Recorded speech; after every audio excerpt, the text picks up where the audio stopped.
大家好，歡迎翻到嚟 JM9LG 嘅 GPJM9 2025，又係我肥王啦。今站咧就嚟到大馬嘅雪邦賽道啊，馬拉妹啊好熱情啊喂，正經啲先。Moto3 咧發生呢個罕見嘅意外啊，已經攞咗全年總冠軍 champ 咗嘅唔識讀。喺西汀 lap 嘅時候啊，高速撞向因為機件故障而慢駛喺西瓜上面嘅。Noah 咁啊，令到 Detweiler 佢成個人飛開咗，而家車咧就向側邊爆開啊！咁啊，想像下咧，其實咧嗰兩架車嘅重量咧只係一架150羊嘅級數啫。咁但係咧嗰個畫面咧 exactly 就係你喺 YouTube 睇片有一架大貨車懟埋架私家車度嗰種 feel， 真係好震撼。咁啊，翻緊工偷睇緊嘅肥王啊，睇到嗰一幕嘅時候都即刻話咗嗌咗出嚟，成個 office 都望住我啦。咁賽會梗係即刻俾個紅旗啦。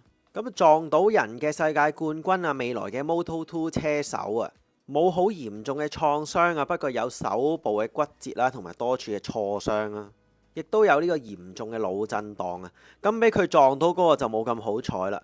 咁啊，根據網上消息指出啊，多次嘅心臟停頓啦，嚴重出血、大腿骨折啦，同埋多處嘅內臟創傷啊。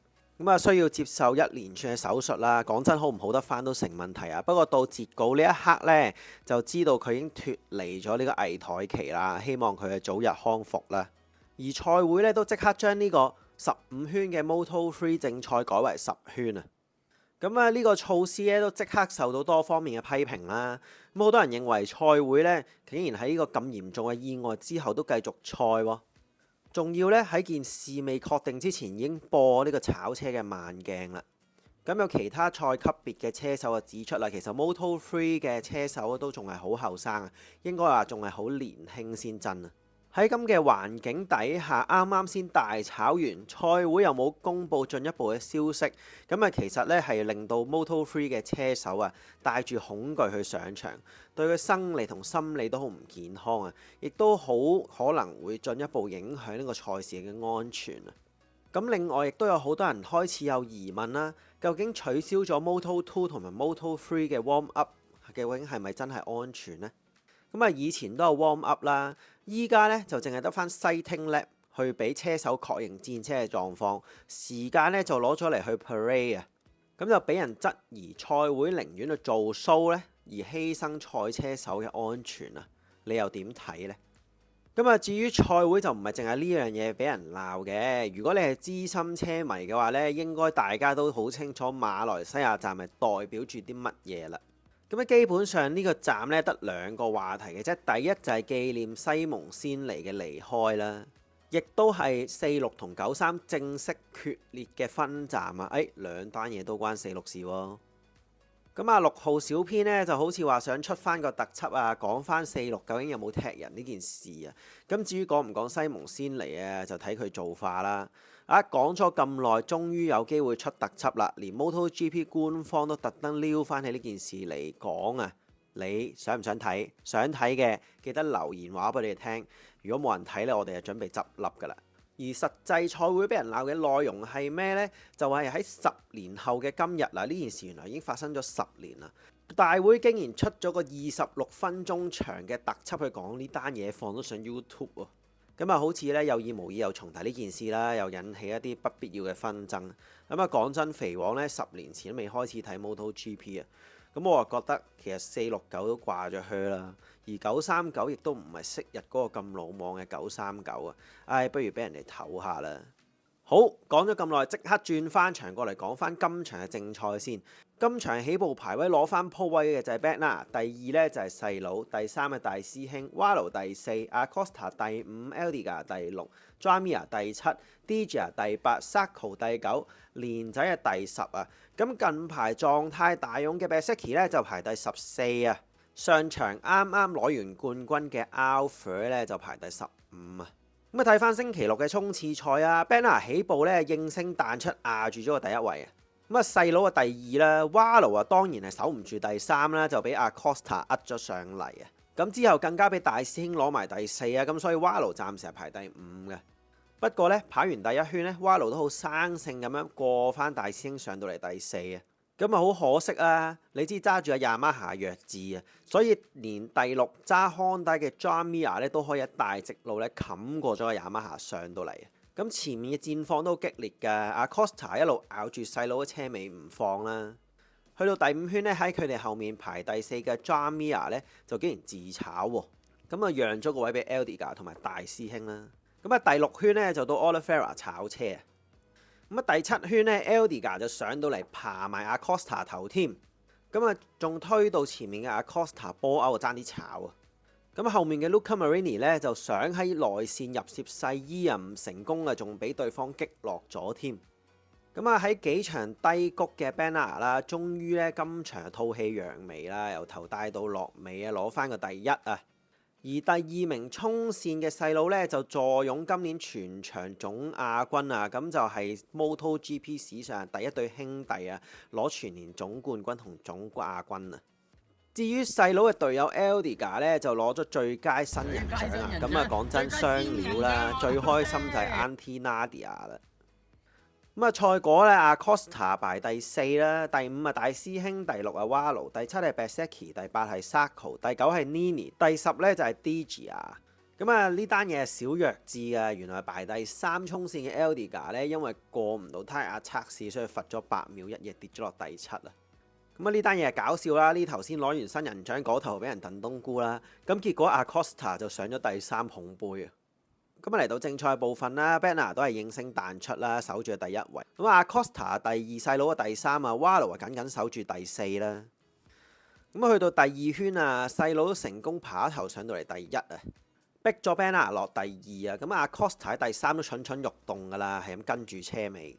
咁啊吉咗前面嘅 Banner 幾次啦，咁啊但係都俾 Banner 成功守住啊。咁啊去到細衣咧就撈晒自炒啊。咁啊，暫時阿 Wallo 排第4 John Mir 就排第5啦。咁啊，之後都冇乜特別啦，中段咁啊嚟到賽事嘅第10圈啊，John Mir 咧就係呢個位大直路咧冚過咗雅馬哈上到嚟第4啊。冇幾耐咧，仲爭啲俾大師兄推炒啊，咁啊將個第5讓埋出去添。大家有冇發現咧？Wallo咧成日都會俾人哋入攝內彎啊。講真，肥王咧就覺得佢嘅駕駛風格太過斯文啊。咁啊，之後嗰幾圈其實都冇乜特別啊，係中後段嘅車手咧競爭比較激烈啦。咁啊，包括咗呢個 Eldiga 啦、Digia 啦、Nini 啦、Sarko 啦、Luca Marini 啦、Binder 啦同埋 Bezzecchi 等等啊。咁啊，去到第17圈咧，呢個 Eldiga 咧就撈晒自炒啦。睇下最唔開心又係 Auntie Nadia 啦。咁而喺同一圈咧，辛辛苦苦撐住喺第3嘅 Banner 咧，終於都隕落啦。不過咧就唔係自炒，睇嚟咧好似係 mechanical problem。咁啊，今季佢係黑到盡頭啊！講真，咁啊結果咧 John Mir 咧就攞咗第3喎。咁啊係佢今年第2次登台㗎啦，揸住阿 Honda。咁啊賽果出爐啦，第1咧就係細佬，第2咧就係 Costa， 第3係 John Mir。大師兄係第4 Wallo， 第5 Digia， 第6 Nini， 第7 Luca Marini， 第8 Binder， 第9奧古拉就第10啊。咁啊有睇嘅你有冇發現咧？衝刺嘅時候揈旗嗰條友幾熟口面啊！我一睇下面嘅 caption， 咦 Lewis Cool 竟然係古天樂，神者撚太撚咁啊！真係佢喎。其實肥王想問咧，呢啲有冇出場費㗎？定還是都係做義工咁樣㗎咋？咁啊，今站嘅慘隊咧，應該就係呢個 Ducati 啦。93啊大傷，今季啊無緣復出啦。跟住 Banner 又炒車啊！喺衝刺賽後嘅訪問咧，其實佢都話呢一個衝刺賽冠軍係獻俾車隊嘅。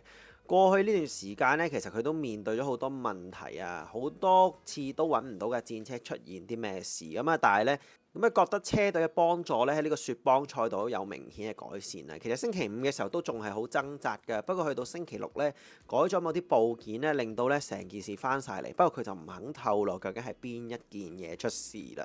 未搞之前咧，入彎前嘅剎車都係好難去控制啦，出彎開油咧又欠缺抓地力啊。咁啊，但係去到星期6做咗調整咧，終於咧個方向都係行啱啦。啊，不過講真，大家都知啦，有啲嘢真係講唔埋嘅。好似好順利咁，正賽竟然係排第3嘅時候焗住退賽啊！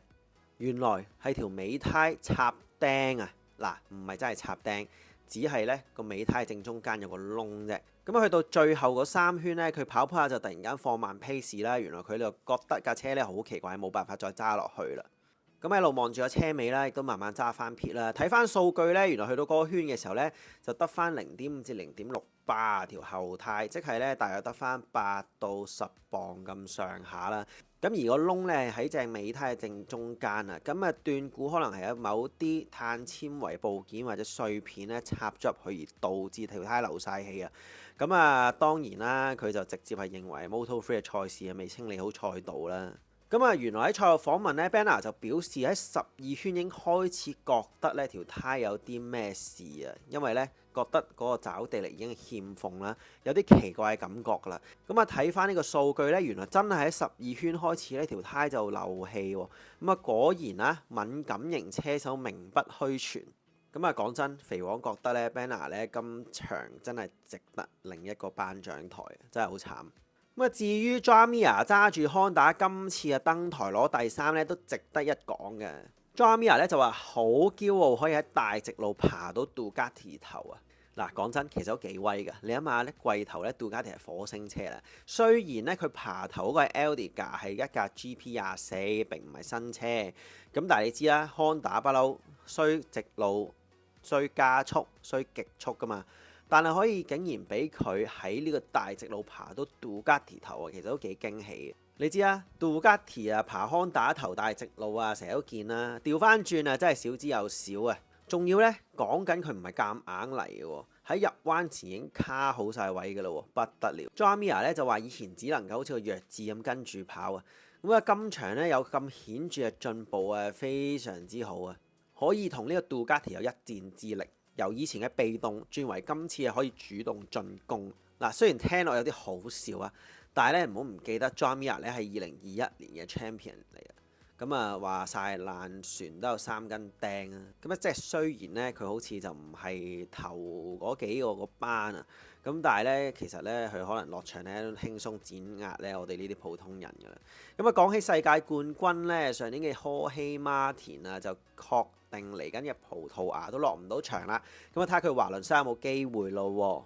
咁啊科希馬田失去了葡萄牙站啊 Aprilia 證實了這消息啊。咁啊仲有另一個世界冠軍93咧，啱啱都講啦，佢咧就確定咗係今年咧唔會再落場噶啦。咁啊等到下年就會見到佢啦。咁啊至於另一個世界冠軍瓦盧啊，咁啊真係要翻屋企攝嗰個枕頭諗清楚下年嘅去向如何啊！下站就係下個星期嘅葡萄牙。咁啊，翻到世界嘅另一邊啦，所以正賽咧就去翻香港時間嘅夜晚嘅正賽，將會係11月9號星期日夜晚9點鐘啊！係啦，上站咧咩6號小編咪話講咩尾場華倫西亞想搞個咩 JM9 LG 直播啊講車嘅。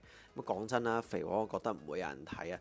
麻煩大家留言勸退6號小編，叫佢唔好搞咁多嘢啦。咁啊，今站 GP Jam 9嚟到呢度，中意我哋嘅片記得 like、share 同埋 subscribe， 撳埋個鐘仔，咁我哋有新片出咧就會自動通知你啦。我哋再下個星期見，拜。